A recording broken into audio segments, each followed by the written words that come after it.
नमस्कार, मैं टीना सेन, गजरा इंटरनेशनल स्कूल कतारगाम, हिंदी की अध्यापिका, कक्षा 10। आज हम पढ़ने वाले हैं कबीर की साखी। सर्वप्रथम हम कबीरदास जी के जीवन परिचय के ऊपर एक नजर डालेंगे। कबीरदास 15वीं शताब्दी के भारतीय रहस्यवादी कवि और संत थे, जिनके लेखन ने हिंदू धर्म के भक्ति आंदोलन को प्रभावित किया और उनके छंद सिख धर्म के ग्रंथ गुरु ग्रंथ साहिब और कबीर सागर में पाए जाते हैं। कहते हैं कबीरदास जी का जन्म काशी में हुआ। उनकी माँ एक विधवा ब्राह्मणी थी।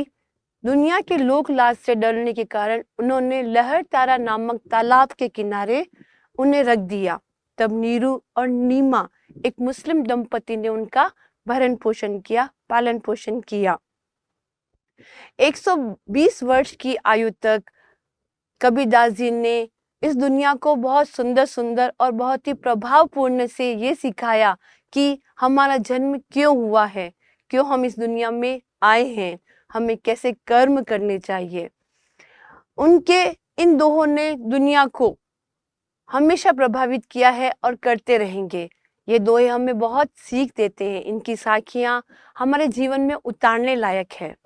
महान कवि हजारी प्रसाद द्विवेदी ने क्या कहा है कि सिर से पैर तक मस्त मौला, स्वभाव से फक्कड़ और आदत से अक्कड़, भक्त के सामने निरह और वेशधारी के सामने प्रचंड, दिमाग से दुरुस्त और मन से एकदम साफ।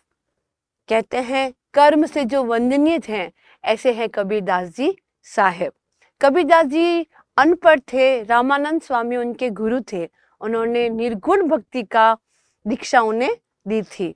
कबीरदास जी के जो शिष्य रहे, उन्होंने उनके अमृत भरे वचनों को लिपिबद्ध किया। तो आइए हम कुछ साखियां, कुछ दोहों पर अपने विचार प्रस्तुत करते हैं। सबसे पहला हमारा दोहा है, ऐसी वाणी बोलिए मन का आपा खोए, औरन को शीतल करे आपो शीतल होए। बहुत ही सुंदर कबीरदास जी ने कहा है कि हे मानव, हे मनुष्य, तू अपने मन से अहंकार निकाल दे, अपनी वाणी में मधुरता विनम्रता ला, ताकि इसे बोलने से हम स्वयं भी प्रसन्न होते हैं और सामने वाला भी बहुत सुख प्राप्त करता है। कहते हैं विज्ञान ने सिद्ध किया है कि अगर हमारी जीभ पे कुछ घाव हो जाए तो वो धीरे धीरे सही हो जाता है, जख्म भर जाता है। लेकिन अगर हम जीभ से कुछ, हमारी टंग से हम किसी को कुछ घाव देते हैं तो वो उम्र भर नहीं भरता। इसलिए हमें अपनी वाणी में मधुरता विनयता लानी चाहिए। हमारे अपने अहंकार घमंड को मिटाकर अपने विशुद्ध मन में अपने सुंदर विचार प्रस्तुत करने चाहिए। हम अपने विचार बोली के द्वारा प्रस्तुत करते हैं, इसलिए हमें हमारी बोली, हमारी भाषा, हमारी वाणी बहुत मधुर सुंदर बनानी चाहिए, ताकि हम स्वयं भी प्रसन्न हो और सुनने वाला भी सुख प्राप्त करे। तो यह था हमारा कि हमारी वाणी पे हमें किस प्रकार प्रस्तुत करनी चाहिए। द्वितीय हमारा दोहा है,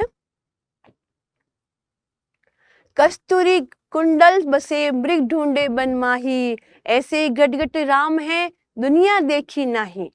कस्तूरी, कस्तूरी एक सुगंधित पदार्थ होता है जो हिरण के अपने नाभि में पाया जाता है। कुंडली यानी कि नाभि। तो कहते हैं कि हिरण को जब कस्तूरी की खुशबू आती है तो वो उसे ढूंढने के लिए, उसे प्राप्त करने के लिए वन वन में भटकता है। उसे यह नहीं पता कि वह कस्तूरी की जो सुगंध आ रही है, जो खुशबू आ रही है, वो उसके अपने शरीर से आ रही है। वैसे ही ईश्वर तो कण कण में व्याप्त है। ईश्वर हमारे अंदर व्याप्त है, लेकिन हम अहंकार वश, अज्ञान वश अपने ईश्वर को नहीं देख पाते। इसलिए हम दुनिया में भगवान को बाहर ढूंढते हैं, लेकिन ईश्वर तो हमारे अंदर मौजूद है। इसलिए मनुष्यता धर्म को निभाते हुए, दया और प्रेम को अपनाते हुए हम ईश्वर को प्राप्त कर सकते हैं। हमें कहीं भटकने की जरूरत नहीं। अगर हम ये समझ लें कि ईश्वर तो कण कण में व्याप्त है, ईश्वर हमारे मन में व्याप्त है।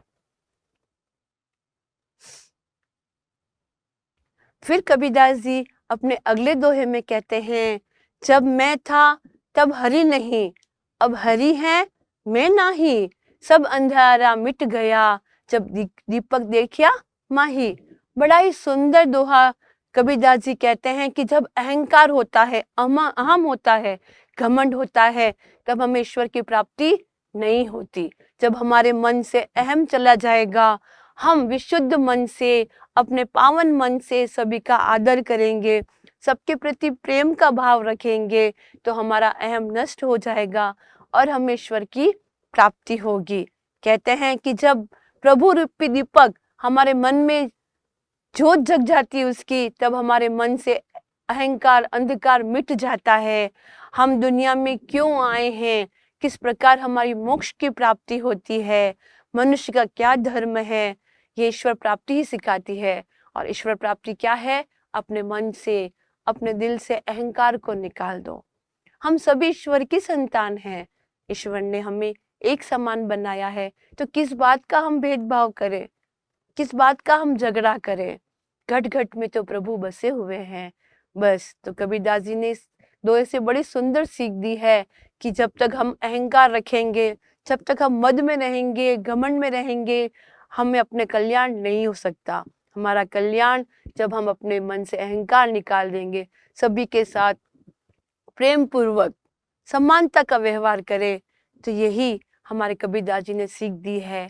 इतने पुराने दोहे, लेकिन वो आज भी हमारे समाज को एक बहुत सुंदर सीख हमारे सामने प्रस्तुत करते हैं। फिर कबीरदास जी कहते हैं, सुखिया सब संसार है, खाए अरु सोवे, दुखिया दास कबीर है, जागू अरु रोवे। कबीरदास जी कहते हैं कि हे मनुष्य, हे मानव, खाली संसार में आकर मौज शौक करना, खाना पीना, ये जीवन नहीं है, ये संसार का सुख नहीं है। इसीलिए कबीरदास जी ये देखकर रोते हैं कि संसार, इस सांसारिक सुख को, संसारवासी इस सांसारिक सुख को ही अपना सुख मानते हैं, लेकिन ईश्वर प्राप्ति, सभी के प्रति प्रेम और दया का भाव, यही हमारे जीवन का ध्येय होना चाहिए। इसलिए कबीरदास जी कहते हैं कि सुखिया सब संसार है, खाए और सोवे।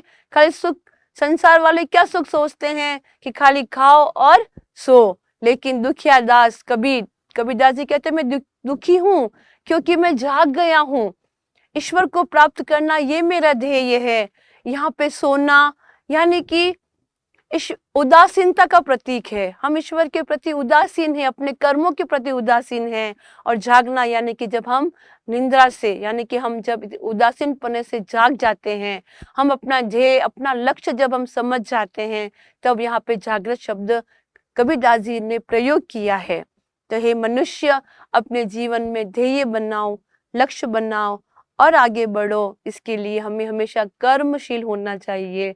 सबके प्रति प्रेम और दया का भाव, यही हमारे मन में होना चाहिए। खाली हम यहाँ पे दुनिया में सोने के लिए या हम विलासिता के लिए नहीं आए हैं। ईश्वर प्रेम, प्रत्येक मनुष्य के प्रति प्रेम का भाव, सभी को आगे बढ़ाने की चाह, यही हमें सीख देते हैं दोहा। तो आशा करती हूँ कि आपको इन दोहों और दोहों से मिलने वाले सीख आपको समझ में आए होंगे। धन्यवाद।